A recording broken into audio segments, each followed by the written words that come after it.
આજે આપણે નિક્ષય મિત્ર રજિસ્ટ્રેશન વિશે થોડી માહિતી મેળવીશું. તો સૌ પ્રથમ આપ સૌએ ગૂગલ ક્રોમમાં જઈને નિક્ષય લખવાનું છે. ત્યારબાદ જે પહેલાના ક્રમે આવે છે www.nikshay.in, એના પર આપણે જઈને ક્લિક કરીશું એટલે એનું નિક્ષયનું મેઇન પેજ ખુલી જશે.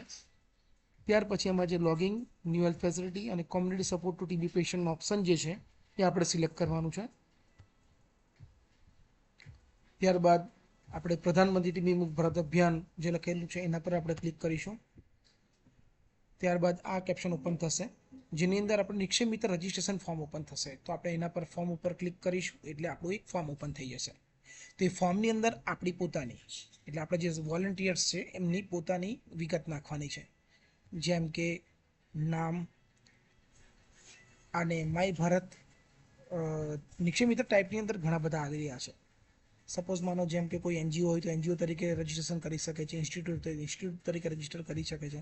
કોઈ ઇલેક્ટેડ રિપ્રેઝેન્ટેટિવ હોય જેમ કે સરપંચ છે, પીઆરઆઈના અંગે ચૂંટેલા સભ્યો જે છે એ લોકોને ઇલેક્ટેડ મેમ્બર રિપ્રેઝેન્ટેટિવ તરીકે પોતાને રજિસ્ટર કરી શકે છે. કોર્પોરેટ્સ હોય, કોઓપરેટિવ હોય તો એ લોકો પોતાની રીતે આ રીતે રજિસ્ટર કરી શકે છે. પણ આપ સૌ જે માય ભારતના વોલન્ટિયર્સ છે, એનએસએસના અને એનવાયકેસના, તો આપણે એમાં માય ભારત આપણે ટાઈપ ઓફ નિક્ષય મિત્રમાં સિલેક્ટ કરીશું. ત્યારબાદ આપણો મોબાઈલ નંબર અને આપણું ઈમેલ એડ્રેસ નાખવાનું રહેશે. ઈમેલ એડ્રેસ નાખ્યા પછી આપણું રેસિડેન્ટ એડ્રેસ મતલબ આપણું જે સરનામું છે તે ડિટેલ નાખવાની રહેશે. ત્યારબાદ આપણે કયા રાજ્યમાં રહીએ છીએ એ ઓટોમેટિકલી આવી જશે, એ આપણે સબમિટ કરી દેવાનો છે. ત્યાર પછી આપણે કયા ટાઈપનો સપોર્ટ કરી રહ્યા છે, તો નિક્ષય મિત્ર કયા કયા ટાઈપના સપોર્ટ કરી રહ્યા છે એની પણ વિગત અહીં ઘડી બતાવી છે. જેમ કે સાયકોસોશિયલ સપોર્ટ છે, ન્યુટ્રિશન સપોર્ટ છે, વોકેશનલ સપોર્ટ છે, ડાયગ્નોસ્ટિક સપોર્ટ છે અને એડિશનલ ન્યુટ્રિશન સપ્લિમેન્ટ્સ છે. તો આટલા પ્રકારના તમે ટીબી પેશન્ટને સપોર્ટ કરી શકો છો. પોષણ કીટ પણ આપી શકો છો. તમે એમને કોઈ તાલીમ આપીને એમને વ્યવસાય પણ મદદ કરી શકો છો. મોટા મોટા જે CSR એનજીઓ જે આપણા જિલ્લા સમગ્ર ભારતની અંદર અલગ અલગ સ્ટેટની અંદર મોટા મોટા ડાયગ્નોસ્ટિક મશીન જે ખૂબ ઘણા મોંઘા આવે છે એ આપી રહી છે.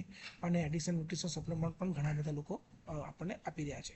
પણ આજે આપણે માય ભારત વોલન્ટિયર તરીકે આપણે પોતાને સાયકોસોશિયલ સપોર્ટ તરીકે આપણે ટીબીના પેશન્ટ માટે રજીસ્ટર કરવા જઈ રહ્યા છે. હવે જે સપોર્ટ છે એ સપોર્ટ કેટલા સમય માટે રહેશે તો એની પણ અહીંયા આગળ વિગત બતાવેલી છે. એક સેકન્ડ.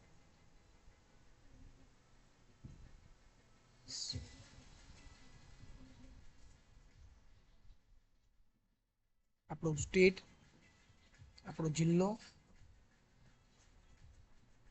અને આપણો તાલુકો આપણે સિલેક્ટ કરી લેવાનો છે. તાલુકો સિલેક્ટ કર્યા પછી આપણે જે વિસ્તારની અંદર આપણે રહેતા હોય, આપણે જે વિસ્તારમાં સપોર્ટ કરવાના હોય તેના PSCને આપણે સિલેક્ટ કરવાનું રહેશે. એટલે PSCનો ઓટોમેટિક જે હેલ્થ ફેસિલિટીનો ID છે એ આવી જશે. બરાબર છે. આપણે જે સાયકોસોશિયલ સપોર્ટ જે આપણે આપવાના જે સિલેક્ટ કર્યા પછી એનો સમયગાળો આપણે લખવાનો છે. તો સાયકોસોશિયલ સપોર્ટ છે કે પોષણ કીટનો જે સપોર્ટ છે આપવાનો ટીબી દર્દીને, એ મિનિમમ 6 મહિનાથી લઈને 3 વર્ષ સુધી હોઈ શકે છે. જ્યારે આજે આપણે વોલન્ટિયર્સ સાયકોસોશિયલ સપોર્ટ આપી રહ્યા છીએ તો મિનિમમ આપણે 6 મહિનાનો સમયગાળો સિલેક્ટ કરી શકીએ છીએ અને વધારેમાં વધારે 3 વર્ષ સુધીનો આપણે સિલેક્ટ કરી શકીએ છીએ.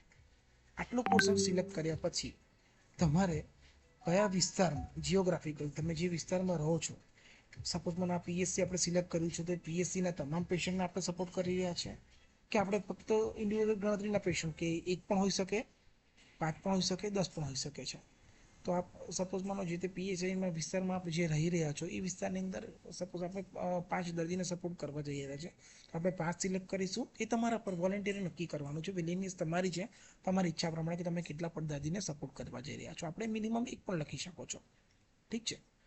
ત્યાર પછી અહીંયા આગળ એક ડિક્લેરેશન ભરવાનું આવશે અને ત્યાર પછી આપણે એને સબમિટ કરવાનું થશે.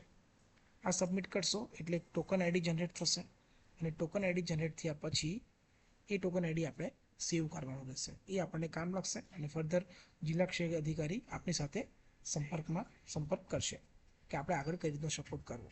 Okay, thank you.